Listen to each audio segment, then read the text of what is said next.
We are at the 1-year anniversary of Mike Edwards intercepting 2 passes, bringing him back for a touchdown. So how fitting is it to see him less than a year later do it in New Orleans? This guy has a knack for the dramatic. I did not know that it was his anniversary, Yes. but he makes very good plays. He understands the game very well.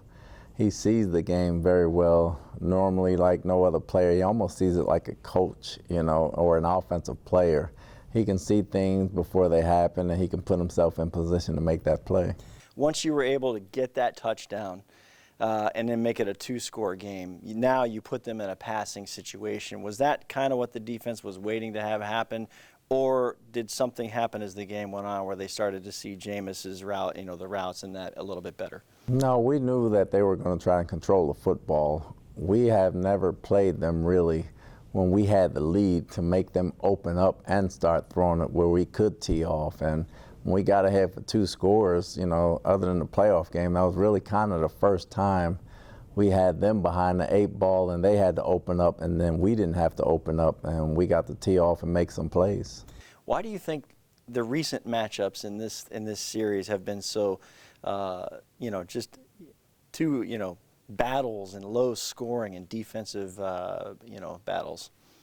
You got 2 good football teams. You know, when you have 2 good football teams trying to win a division, you know, not counting out Carolina and Atlanta, but we've been the top the last 2 years with them.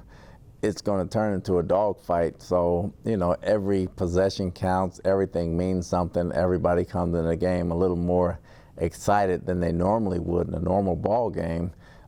And, you know, we try to grind it out. Well, if the nation didn't know this was a rivalry, it does now, thanks to the incident that took place in the 4th quarter. You know, Mike and Marshawn Lattimore have a history, and you've been on the field before. You've heard, you've probably taken part in the trash talk that goes on. Where is the line for emotions and being sensible for what's best for your team, in your opinion?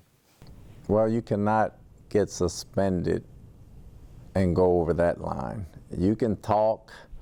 You can either shove quietly or just get in somebody's face, but you cannot throw a punch. You cannot put somebody on the ground, because when you lose a player, it affects the team. So there really is nothing in this game that needs to happen for you to do that. You know, as coaches, it's an emotional game. As players, it's an emotional game. There are guys that you probably don't like. There are guys that probably hit you the wrong way. You try to get them back within the game, within the whistle, and the right way. You know, when you do it after the whistle and it turns into a melee, nobody wins that, especially us, by losing the ball player. So we got to be smarter than that. And this, now you have a week to get ready for the next game. This is, I guess you look at this as an injury, more or less, next man up in the receiver core. So how do you approach this week without your top guy?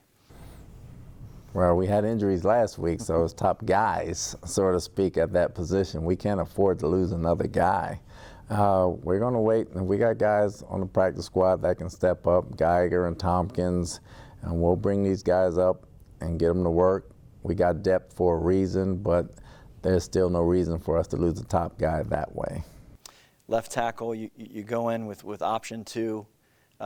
Josh is a calf injury, correct? That took him out of the game. So Brandon Walton goes in, and it was at a time things weren't exactly going well offensively, but he comes in. I thought it was an admirable performance, and he was there when things got motoring later in the game. I thought he did a great job coming in. His first time playing in an NFL game.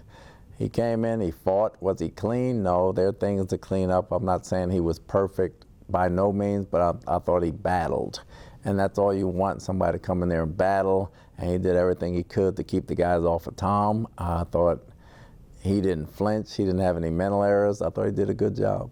And you said, you made a comment after the game that the comparison on the running game from last week in Dallas to New Orleans, you said, well, we're facing a bigger front. That's where it starts.